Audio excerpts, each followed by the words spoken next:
रही है। साथियों, 11 मई को पोखरण से जो आत्मविश्वास प्रारंभ हुआ था, आज लखनऊ में वह और मजबूत हो रहा है। साथियों, अपनी बात समाप्त करने के पहले मैं कहना चाहता हूं कि जिन भारत विरोधी और आतंकी संगठनों ने भारत माता के मस्तक पर हमला करके कई परिवारों के सिंदूर मिटाए थे, उन्हें भारतीय सेना ने ऑपरेशन सिंदूर के माध्यम से इंसाफ दिलाने का काम किया है। और इसके लिए आज सारा देश भारतीय सेनाओं का अभिनंदन कर रहा है। ऑपरेशन सिंदूर सिर्फ एक सैन्य कार्रवाई भर नहीं है, बल्कि भारत की राजनैतिक, सामाजिक और सामरिक इच्छा शक्ति का प्रतीक है। यह ऑपरेशन आतंकवाद के खिलाफ भारत की दृढ़ इच्छा शक्ति का और सैन्य शक्ति की क्षमता और संकल्प शक्ति का भी प्रदर्शन है। हमने दिखाया है, भारत आतंकवाद के खिलाफ जब भी कोई कार्रवाई करेगा तो आतंकवादियों और उनके आकाओं के लिए सरहद पार की जमीन भी सुरक्षित नहीं रहेगी। भारतीय सेनाओं ने ऑपरेशन सिंदूर को पाकिस्तान में मौजूद आतंकी ढांचा ढहाने के उद्देश्य से लॉन्च किया था।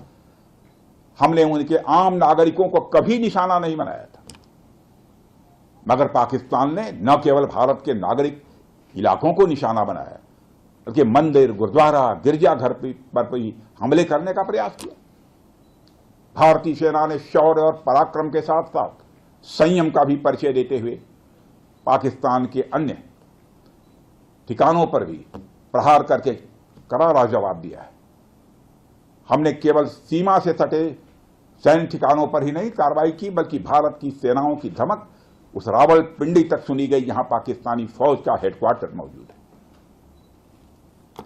मित्रों, भारत में आतंकवादी घटनाएं करने और कराने का क्या अंजाम होता है, यह पूरे विश्व ने उरी की घटना के बाद देखा, जब हमारी सेना ने पाकिस्तान में घुसकर सर्जिकल स्ट्राइक की।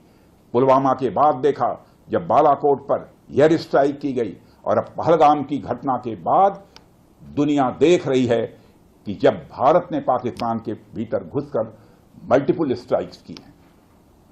आतंकवाद के खिलाफ जीरो टॉलरेंस की नीति पर चलते हुए हमारे यशस्वी प्रधानमंत्री नरेंद्र मोदी ने स्पष्ट कर दिया है कि यह नया भारत है जो आतंक के खिलाफ सरहद के इस पार और उस पार दोनों तरफ प्रभावी कार्रवाई करेगा। यह हमारे प्रधानमंत्री जी ने स्पष्ट रूप से यह संदेश दे दिया है।